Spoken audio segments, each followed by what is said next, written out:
Live from downtown Detroit, Local 4 News at noon starts now.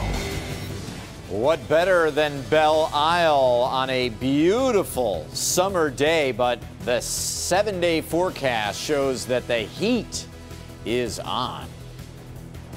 Searching for answers, a woman fighting for her life after being found assaulted behind a Detroit home.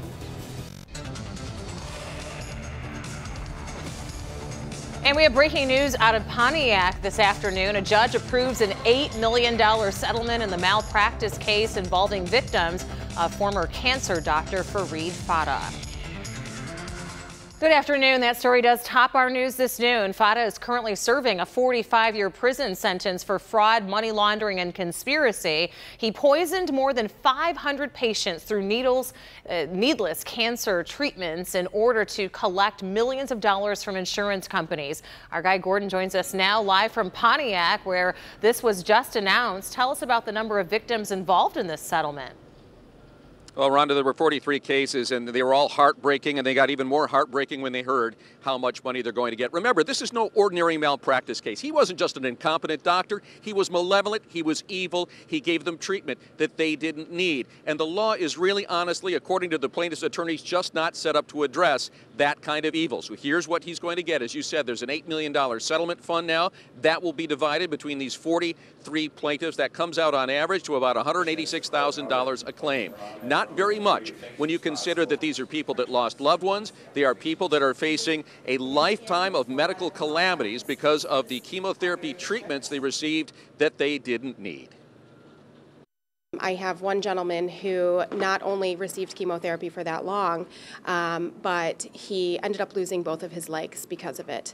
And there is no amount of money that can compensate somebody for going through that. There need to be exceptions for gross misconduct. There are no exceptions for gross malpractice.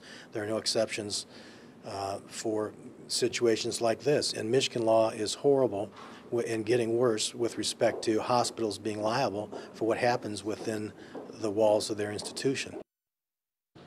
Attorneys are saying they got the best in what is a very undesirable situation. Why? Because there is a $440,000 cap on any medical malpractice claim.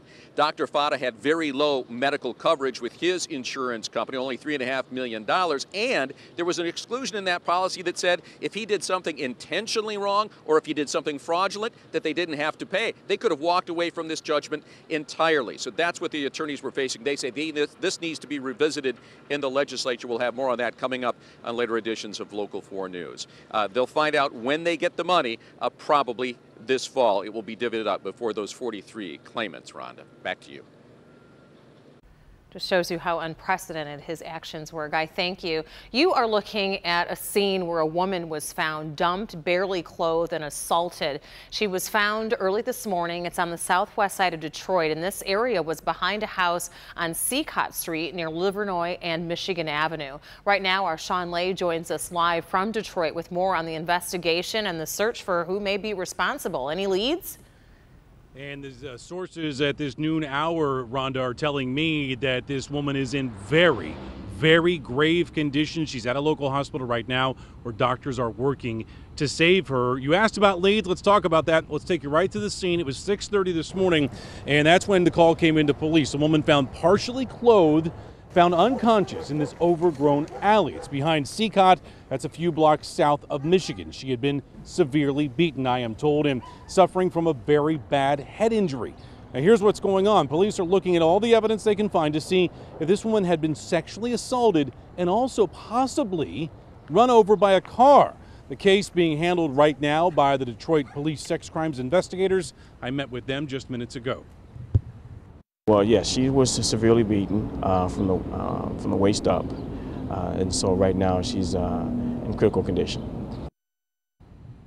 No leads right now, just evidence and the victim. She's beaten so badly, the only description of her is an African-American woman between the ages of 30 and 50. That is quite a span, but again, that gives you an idea of just how bad these injuries are. If anyone out there is missing someone or can help police identify this woman who is in the hospital right now, you are please asked to call Detroit Police. We're live downtown at this noon hour. Sean Lay, Local 4. Rhonda, back to you. I'll take it, Sean. We're going to talk weather in downtown Detroit, one of the spots that's on the milder side. We've got south winds, so they're coming over Lake Erie, coming over the river. You see Lake St. Clair into Port Huron, producing slightly cooler numbers as the winds come over the lakes. But you go inland, and we're already 82 in Howell, 81 Ann Arbor. It's 80 degrees at Metro Airport and 77 Grosse Ile right now.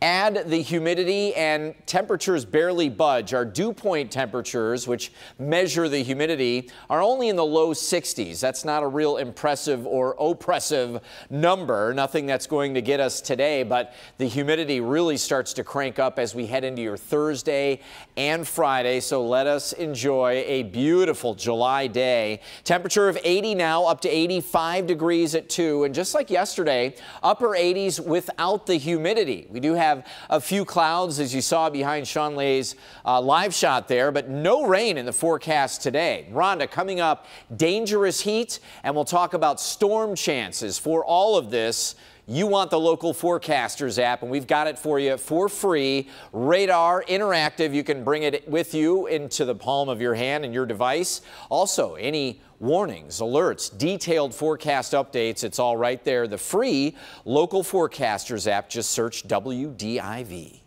All right, Brandon, thank you. A Waterford Township man found out if he would be spending life behind bars in the shooting death of his girlfriend. Prosecutors say that Akira McCrae, he was shot and killed 32-year-old Kenyatta Barnes inside of her Pontiac home in April of last year. Barnes' 2-year-old daughter was wounded in that shooting. Fortunately, the little girl recovered. While in court today, McCrae apologized. I just want to apologize to the family for taking their loved one. I want to know that I am remorseful for my actions. McCrae was sentenced to 30 to 70 years for second-degree murder with no credit for time served, also to 15 years for assault with intent to murder. Barnes was the mother of 7 children.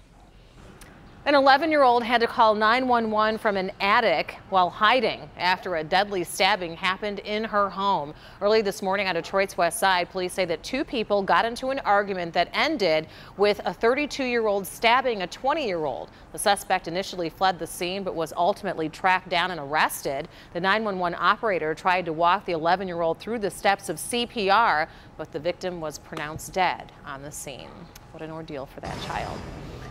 Well, let's check back in with Cleveland and take a live look at the Republican National Convention floor. Today, Donald Trump's running mate, Indiana Governor Mike Pence, is expected to speak, along with Trump's former rival in the Republican race, Ted Cruz. While Trump himself is not expected to speak today, the crowd erupted when he made a brief appearance yesterday via video.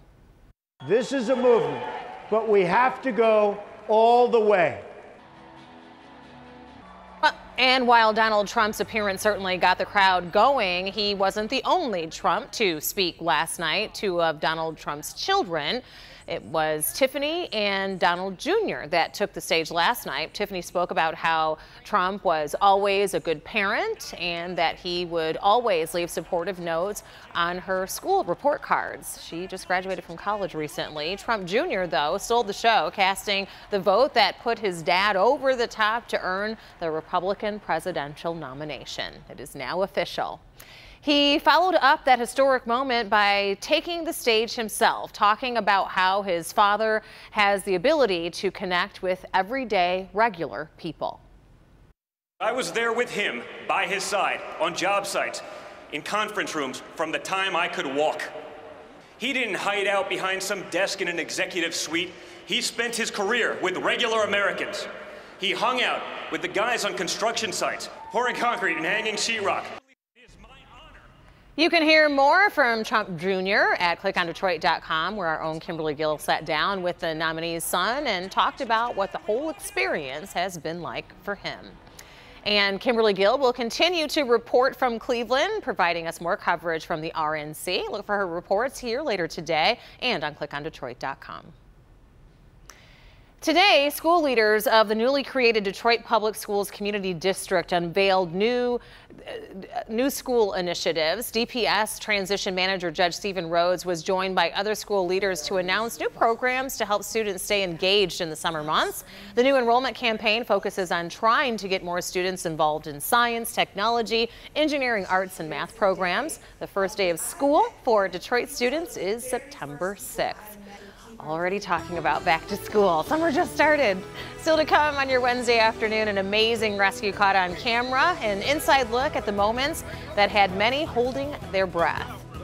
Plus, Zika concerns. A new case of Zika is ringing the alarm bells in Florida, how it could change what we know about the virus. And we do have a programming note for you today at 4 o'clock, a special good health warning for parents, why a popular pool toy could be a dangerous risk for kids if used improperly. It's a story every mom and dad needs to see later today on Local 4 News, first at 4. We'll be right back. Before we go, we continue to follow more breaking news out of Pontiac. That's where a judge has approved an $8 million settlement in the malpractice case involving former cancer doctor Fareed Fata. The settlement is going to 43 civil claims. An $11.7 million restitution fund has been set aside for the victims. The Ford Free. Welcome back. We're following some breaking news out of Sterling Heights this noon where a crash is blocking traffic. Sky 4 is over that crash that you can see here live. It's westbound lanes of Metro Parkway right at DeQuinder Road. That's completely blocked off right now because of that crash. Looks like the pickup truck there T-boned the other car. Right now it's unclear if there are any injuries in the area, but you might want to avoid it if that's on your route. Turning our attention to good health, officials in Florida are investigating a possible case of the Zika virus that was not carried to the U.S. by someone who traveled to a foreign country. The possible case is being investigated in Miami-Dade County. If confirmed, it would be the first case that originated in the continental U.S. All other cases have been associated with people who traveled to Zika-affected regions. A group of strangers rescue a man who flipped his vehicle over in South Carolina, and it was a convertible at that, so this guy's lucky. The driver was trapped when the convertible overturned on a busy freeway. That's when a group of Good Samaritans sprang into action, and as you saw there, were strong enough to turn that car back up on its wheels. Look at how relieved this guy is. Fortunately, the driver wasn't even hurt. It's hard to believe if he was driving in a convertible. He said that he lost control when a library book flew up and distracted him. Not exactly sure how that happened, but he's definitely lucky. Still to come, the rest of this week is going to be a scorcher. If you thought it was hot now, it's going to get even hotter, according to Brandon. Up next, a look at the apps that can help keep you safe in the heat, including the Local 4 app. Yeah, absolutely a must-have, because not only are we talking about dangerous heat, but that heat can produce storms, and it all goes together. The Local Forecasters app is right for you. Heat building in, and we'll talk all about near records and heat advisories, things that are in the near future for you as we are heating up. Team USA rugby player Jillian Potter has faced more than her share of challenges on the road to Rio. In 2010, doctors told Jillian she might never walk again. And she said, wrong. Yeah, absolutely. I mean, people were like, you broke your neck, like why would you go back to playing rugby? Jillian came back all right, only to confront a cancer diagnosis.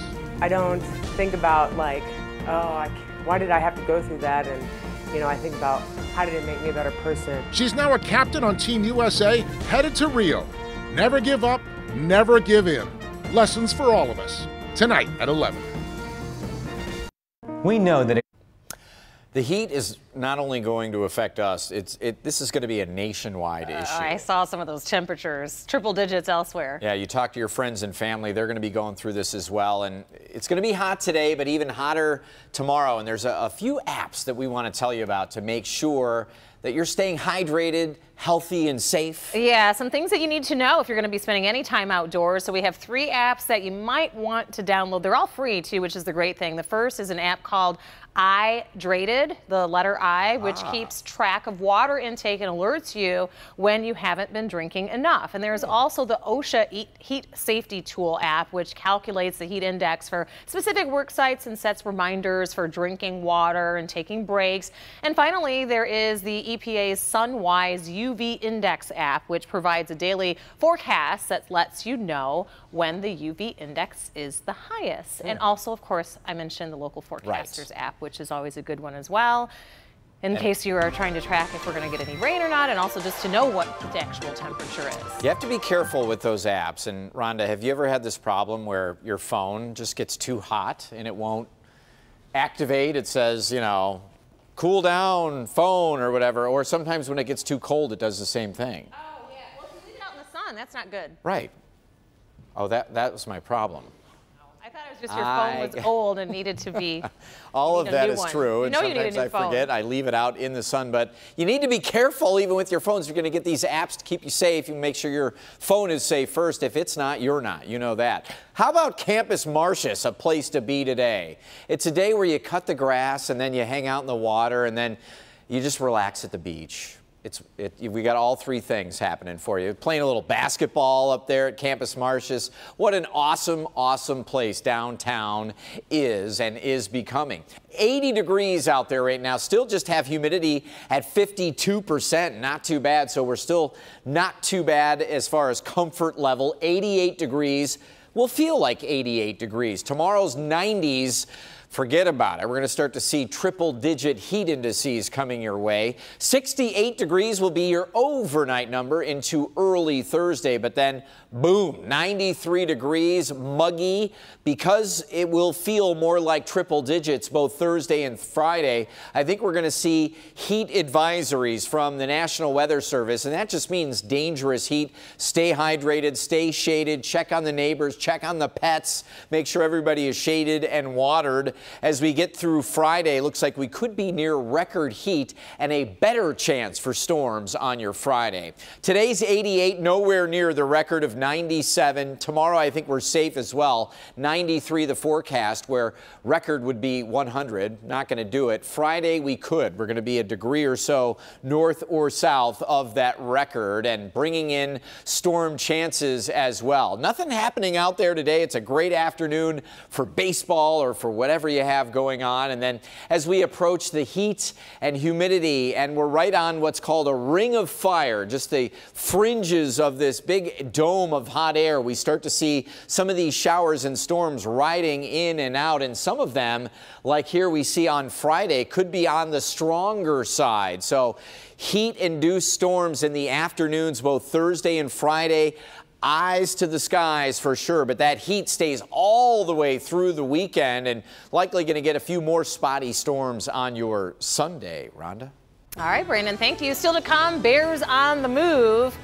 Find out why these animals are out in full force and very close to where humans live instead of deep in the woods. We'll be right back with that. When you call...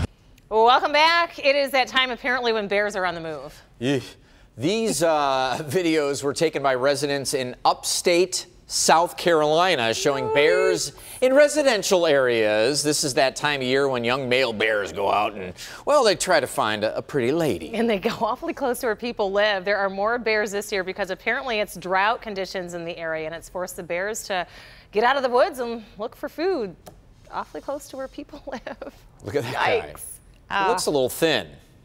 I know, they're hungry. You're right, they do look a little thin. Gotta get some of those wild berries growing. That's a beautiful part of South Carolina, the upstate section of the mountains. Well, speaking of beautiful, we want to introduce you to a few folks that came to see our live newscast. They purchased an opportunity to tour here at an auction. It's the Rosen family from Bloomfield Hills and also Luxembourg near Germany. How about that? Started here, moved out there, but came back for a visit. That's a tough commute. They're gonna have a long drive home. Yeah, it is, but they purchased it to help to support Reverence Hospice, which services St. John Hospital. So thanks, guys. It was great having you with us, the Rosen family.